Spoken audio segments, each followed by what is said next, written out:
आइए जानते हैं उत्तर प्रदेश के प्रमुख 25 खबरें सिर्फ 5 मिनट में। साथ ही जान पाएंगे कि योजनाएं में कौन सा कानून बना है और सभी उत्तर प्रदेश के सभी छोटी बड़ी खबरें। प्रशासन द्वारा राशन कार्डों की गहन जांच के बाद बड़ी कार्रवाई की जा रही है। इस अभियान के तहत 53,850 अपात्र लोगों के नाम राशन कार्ड सूची से हटाए जाएंगे। प्रशासन का कहना है कि इस कदम का उद्देश्य यह सुनिश्चित करना है कि सरकारी योजनाओं का लाभ केवल सही और वास्तव में जरूरतमंद लोगों तक ही पहुंचे। अधिकारियों के अनुसार जो लोग पात्रता मानकों को पूरा नहीं करते हैं या गलत तरीके से लाभ ले रहे हैं, उनके खिलाफ सख्त कार्रवाई की जाएगी। यदि आपके पास भी राशन कार्ड है तो यह जांच करना जरूरी है कि कहीं आपका नाम भी इस सूची में तो नहीं। प्रशासन ने नागरिकों से अपील की है कि वे समय रहते अपने दस्तावेजों की जांच कर लें और किसी भी प्रकार की त्रुटि होने पर संबंधित विभाग में संपर्क करें। उत्तर प्रदेश में घर, प्लॉट और फ्लैट खरीदने वालों के लिए अच्छी खबर है। राज्य सरकार ने आम लोगों को बड़ी राहत देते हुए ओवरहेड चार्ज और कंटिजेंसी चार्ज में भारी कटौती करने का फैसला किया है। इस निर्णय के बाद आवासीय परियोजनाओं की लागत घटेगी, जिससे घर, प्लॉट और फ्लैट पहले के मुकाबले सस्ते हो जाएंगे। सरकार का कहना है कि इस कदम का उद्देश्य आम नागरिकों पर आर्थिक बोझ कम करना और रियल एस्टेट सेक्टर को बढ़ावा देना है। सरकार के इस फैसले से खास तौर पर मध्यम वर्ग और पहली बार घर खरीदने वालों को बड़ा फायदा मिलने की उम्मीद है। उत्तर प्रदेश में आयुष्मान भारत योजना के लाभार्थियों को लेकर सरकार ने एक अहम फैसला लिया है। प्रदेश सरकार आयुष्मान कार्ड धारकों की दोबारा केवाईसी कराने जा रही है। अगर आप आयुष्मान योजना के तहत मुफ्त इलाज का लाभ लेना चाहते हैं तो समय रहते अपनी केवाईसी कराना अनिवार्य होगा। केवाईसी पूरी नहीं होने पर आयुष्मान कार्ड से इलाज का लाभ रोक दिया जा सकता है, जिससे भविष्य में अस्पताल में इलाज कराना मुश्किल हो सकता है। इसलिए सभी आयुष्मान कार्ड धारकों को सलाह दी जाती है कि वे जल्द से जल्द अपनी केवाईसी प्रक्रिया पूरी कर लें, ताकि योजना का लाभ बिना किसी रुकावट के मिलता रहे।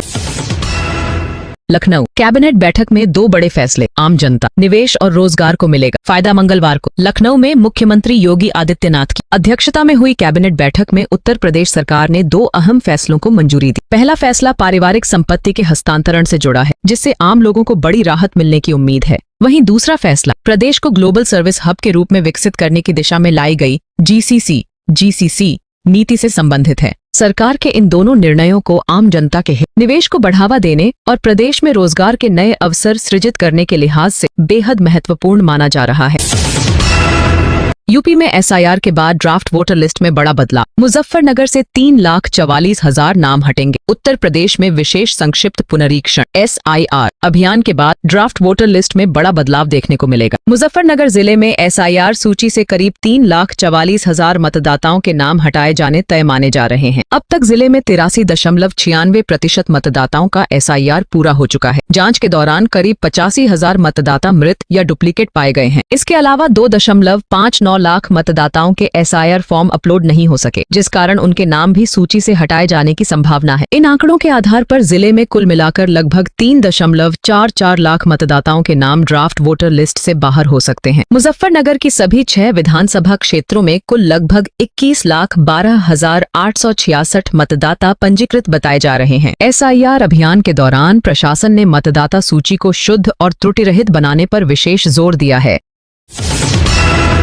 राजस्व न्यायालय पूरी तरह ऑनलाइन हो गए हैं। अब बिना वकील के भी जमीन से जुड़े मामलों का निपटारा किया जा सकेगा। नई व्यवस्था के तहत किसान और आम नागरिक घर बैठे ही ऑनलाइन आवेदन, सुनवाई और आदेश प्राप्त कर सकेंगे। इससे समय और पैसे दोनों की बचत होगी। साथ ही मामलों का निस्तारण भी तेजी से होगा। गलत दस्तावेजों के आधार पर शिक्षक बने लोगों पर अब सख्त कार्रवाई होगी। सरकार ऐसे मामलों में नौकरी समाप्त करने के साथ साथ वेतन की वसूली भी करेगी। जांच में फर्जी प्रमाण पत्र या गलत जानकारी पाए जाने पर संबंधित शिक्षकों के खिलाफ विभागीय और कानूनी कार्रवाई की जाएगी। किसानों को बड़ी राहत मिली है। सरकार के फैसलों से उम्मीदें बढ़ी हैं। हाईटेक खेती को बढ़ावा देने के लिए यूपी सरकार आधुनिक कृषि मशीनों पर 80% तक अनुदान दे रही है। इस पहल से खेती की लागत कम होगी, उत्पादन बढ़ेगा और किसानों की आय में सुधार होगा। शपथ लेते ही योगी सरकार एक्शन मोड में आ गई है। फैसलों की झड़ी लगाते हुए सरकार ने 10 लाख महिलाओं के खातों में सीधे सम्मान राशि भेजी है। इस त्वरित कदम से महिलाओं को आर्थिक संबल मिला है और सरकारी योजनाओं पर भरोसा मजबूत हुआ है। गोरखपुर सिलीगुड़ी एक्सप्रेसवे पर काम तेज हो गया है। इस परियोजना से 8 जिलों को सीधे विकास का लाभ मिलेगा। एक्सप्रेसवे के निर्माण से आवागमन सुगम होगा, व्यापार को बढ़ावा मिलेगा और क्षेत्रीय अर्थव्यवस्था को मजबूती मिलेगी। गोरखपुर में नशा तस्करों पर पुलिस का शिकंजा कस गया है। कार्रवाई के दौरान 20 किलो चरस के साथ एक महिला समेत 4 लोगों को गिरफ्तार किया गया है। पुलिस आरोपियों से पूछताछ कर तस्करी के नेटवर्क का पता लगाने में जुटी है। प्रधानमंत्री आवास योजना के लाभार्थियों को अंतिम चेतावनी दी गई है। नियमों का उल्लंघन करने पर ब्याज समेत पूरी राशि की वसूली की जाएगी। सरकार ने स्पष्ट किया है कि योजना का लाभ केवल पात्र लोगों को ही मिलेगा और किसी भी तरह की गड़बड़ी पर सख्त कार्रवाई होगी।